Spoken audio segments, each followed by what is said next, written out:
Welcome to Catholic Comments. I am Wendy M. Wright. And I'm John O'Keefe. Our guest today is Dr. Tracy Leavelle, who is Associate Professor of History here at Creighton University. Dr. Leavelle is a specialist in early American religious history, and we're here today to talk about the pending canonization of Junipero Serra, a Majorcan Franciscan missionary in California, whose canonization is currently pending and widely expected to happen this year. Welcome, Dr. Leavelle. It's my pleasure to be here. Yes, we're really glad to have you. This canonization, as I understand it, will take place in September of 2015. Myself, as a native Californian, grew up with the romance of the missions, Sure. the story of Ramona and the Spanish and culture that really existed there in California. And a lot of places are named for Father Serra, for Padre Serra. He was, in my youth, understood as this wonderful figure.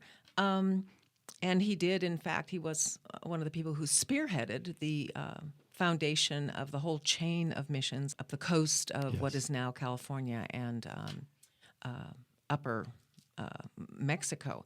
But this has been an interesting moment in terms of the response of a variety of different people to the pending canonization. Can you say something about that?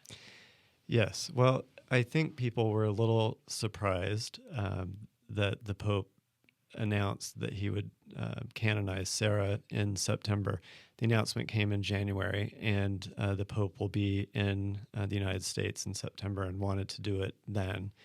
It'll take place in Washington, D.C. It's not surprising that this is a figure who would be recognized because Serra was a very important and influential man in the development of California as a Spanish and then Mexican and then U.S. territory. But he's also a controversial figure. So the announcement, people are always discussing his legacy or the legacy of the missions to some extent. But the announcement of the canonization really prompted a much more intense and broader debate about his legacy and the legacy of the missions. Before we get into the intensity of the debate and things like that, as someone who is not from California, and I'm assuming the missions are the various sands. Is that right? Yes. San Diego, 1769, was the first one in Alta California, in Upper California, that he founded. And then San Francisco, did he do that? Or yes. how far? San Francisco is Juan, 1776, Capistrano, which is always fun to tell students and then about. the various ones in between. Santa Barbara, San Juan Capistrano, where the swallows come back every year, San Luis Obispo. There's a whole chain of wonderful missions. His primary base of operation was San Carlos, which is in the Monterey Bay area. And so this guy had a really big impact on the topography, really, of California, yes. that we are heirs to. I mean, the plan was to have basically a mission about a day's ride, all the way up the coast of California with an easy road to travel. And it was a way of developing these northern reaches of New Spain, and in part to claim the area, this very rich, potentially rich area, against other colonial powers, including Russia. And it's worth noting, I suppose, that the United States is sort of beginning to form over on the east at the same time. It's exactly the same time. So for some reason, students often think of the California missions as older than they are, when it's happening at the same time that 13 colonies in the east are breaking free from Britain. Right, but it was not part of the United States for some time. Huh? Not until the gold rush. Right. So you have him coming from a region we would think of as Spanish. Yes. And coming to the frontier of California. What did he or other missionaries think they were doing? Well, this is what it's clear that for most men who were willing to sacrificed their lives in that way that they saw as their highest calling, bringing new people into the kingdom of God. That's what they were doing. And that's why I sometimes the caricatures that of missionaries that circulate in the criticism of missionaries, which the criticism may in some cases be valid, it stays at the level of a caricature because he really did believe in the work that he was doing. And like a lot of other missionaries, was very defensive about that particular aspect of the work. If he thought that other colonial officials or the military were interfering in their ability to convert natives to Christianity, then he would say something about it. Right. So he came as a missionary, but also accompanied by and either preceded by or followed by all kinds of political, military personnel from the Spanish. Yeah, it was part of a larger colonial operation, the extension of Spanish power into a new region of the world. Now, is that then where the controversy is, that he was in some ways an agent of this colonialization, which resulted really in the dramatic diminishment of native peoples in North America? Yeah, that's the root of it. How much is he responsible for? In the founding of the missions, first of all, the most dramatic impact on native people was certainly disease, which had it was a terrible blow to native communities in California and elsewhere, with large numbers of people dying from these imported diseases. But then the California missions were also operating on a model of bringing Indians from the region into them to labor in the agricultural operations and to become self-supporting mission sites. So some people, there's some debate about the level of coercion involved in that acquisition of labor. So people would come into the missions, whole families, they would be working the land, part of the community, but that's questionable in terms of, the colonial enterprise, which always, or in not just simply in the instance of California, but in all over the world, assumed the Christianization and the Westernization of, or the Europeanization of culture was an important thing, was a step forward. That's the way it was viewed. And that is not always the case at this point. Yes, it was a total system, right? It was intended to be a total transformation for Native peoples over the course of a few generations. Right, in the creation of Christian communities that were modeled on these settled European agricultural towns, right? And we're, at least in the Santa Barbara area that I'm aware of, it was much more of a hunter-gatherer culture. Yeah, the Native people in California were fortunate. It was a very densely populated area, and complicated politically, linguistically, culturally, but they had abundant resources to draw on, and it was a very different way of living. So let's go back to something you said a minute ago about controversy around the degree of coercion. Mm-hmm. And so I suppose on one extreme, if it's extreme coercion or total coercion, it'd be slavery. Mm-hmm. On the other hand, if you retreat from that, then you have the natives somehow being willingly involved in this transformation. So what's your read on that? Maybe you don't want to go to the wall on it, but it seems to me that part of the question around Serra's legacy is, as if he's a slave master, that's one thing, but if he's part of something else, that's something else. Well, I would not call it slavery myself, although some people do use that term. And that's because it was not ownership of human beings. But there was violence or the threat of violence involved in the coercion of labor out of Native people. There's no question about that. So it was not always voluntary labor, or the presence of Native people in these missions was not always voluntary. On the other hand, Native people also figured out how to use the missions to their advantage, to maintain some cultural continuity, to maintain family and kinship connections, and to maintain or reorganize communities. So it wasn't. So I guess I would say that the relationship was complicated, and that the response was sophisticated.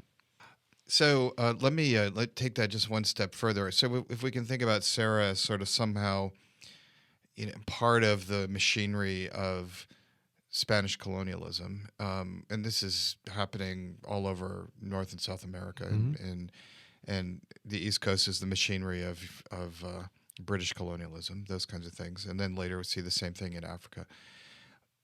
I'm thinking back to the earlier period of the colonization of Santo Domingo, and I don't know if you can speak to this, but there was this guy, Bartolomeo de las Casas, who really went to the wall in a way defending the abuses of Native peoples. No, defending that they shouldn't be abused. Right. That's what I meant. Defending the abusers of defending the Native people against their abusers. That's what I want to say. And really kind of in a heroic way. And he has these writings that are left behind that sort of testify to this. Is there anything like that in this narrative? That's something I don't know. I am not... I don't know a lot of the detail of his particular writings on like his ethnography, for example, his anthropology of Native peoples. Certainly, he felt they could be Christianized. So these were persons question. who were full human souls who needed to be saved from his point of view. Without question, right? That is the case, and a lot of those debates had been settled by the time he was working. So let me ask one other question. Then I think we ought to pivot to maybe discussing why canonize him now. I think that would be an interesting topic. But is the final defeat of the Native peoples in California, that comes later, right? Because if you think about at this time, there's still a lot of Native population in the central United States, and it's not until the 19th century that really the collapse gets really intense. And so is it when the United States finally arrives in California with the gold rush that the whole thing comes unglued? Yeah, I think that here's one of the things about the history. The mission period was without question difficult for a lot of Native people, but it only got worse. The gold rush and the arrival of the United States and the complete inability of the government to protect Native peoples, or the unwillingness to protect Native peoples, it was a disaster. Well, it was also, and we do have examples in California later in the 19th century during the gold rush that really look, for all intents and purposes, like a form of slavery, It's an ugly, ugly history. So, and it's also, if I'm not mistaken, when the when the U.S. government takes over, not only the Native people suffer, but those persons who were part of the whole Spanish colonial enterprise for a number of generations, who had land grants and had homes and had cattle and things like that. It was simply stripped away or there were instances of that. Definitely, despite the Treaty of Guadalupe Hidalgo and the protections that were supposed to be in place with that treaty and other agreements, a lot of Mexican families and landowners lost a considerable amount of land and wealth. Okay, so here's this 18th century Spanish Franciscan who finds himself in an ambiguous situation, at least from our point of view, but ends up in a way having from our point of view, but has this very large impact on the state of California. Certainly, its geography, or the way the built environment of California, anyway. why canonize him now? And what do you think is going on there? And because that, I think, says a lot about the current world. And I'm going to stop there. You said that. That says a lot about the current world. Okay. Yeah, I think, I have no special insight into the decision making process, but it did surprise a lot of people. And I speculate that it has something to do with Pope Francis wanting to make a dramatic gesture during his visit to the United States this fall, and seeing in Serra a figure that might connect the very rich history of Hispanic Catholicism that has always been a part of the history of Catholicism in the United States, but continues to be important and even growing in importance. So I have to imagine that went into the calculation to do this now. So certainly with the demographics of American Catholicism changing the way they are, I mean, the vast majority of people very soon who are American Catholics are going to be Spanish speakers, basically. That would make sense. It's an interesting choice. Apparently, the protest has come from particularly those who are concerned about the Native American heritage. Yeah, I think there are a lot of questions. I don't know how popular Serra is or will be among the really diverse Hispanic population in California or elsewhere in even the Southwest. I think that remains to be seen. Will a more contemporary figure like Oscar Romero resonate more with people? It's hard to say. It's definitely going to have some impact, but I think the people who have been most vocal in their criticism are Native people themselves and people who are concerned with that dimension of the legacy of the mission. As a historian, I see it as an ideal opportunity to look again at this history and to think about what it means. Hopefully to find out more about the things that really happened. And have a more accurate historical understanding of these interactions. But, we also seek meaning in them. Another point that might be considered, I'm wondering if Pope Francis sees himself a little in the same vein as John Paul II, as trying to globalize the calendar of saints, that because it is a universal or a worldwide religious tradition, that the calendar of saints should not just represent all of the 6th century and 8th century and 12th century Europeans. It should be global as well. Well, I think that's got to be part of what's happening here, and he is, after all, the first Latin American pope, so that makes sense as well. And if I don't know all of the details of his visit, but I believe he's going to Cuba. I believe that he asked to come through the U.S.-Mexican border. I don't think that's going to happen, but he wanted to make this symbolic kind of gesture. He's highlighting immigration, the questions of immigration and the interconnections between nations in this hemisphere. And I think he has a very sophisticated understanding of the history of this hemisphere and this continent, and this is part of his attempt to recognize that.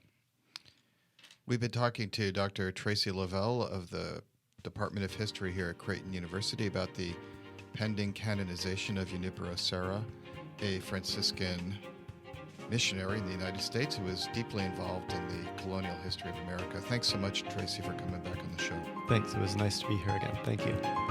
And this has been Catholic Comments from Creighton University.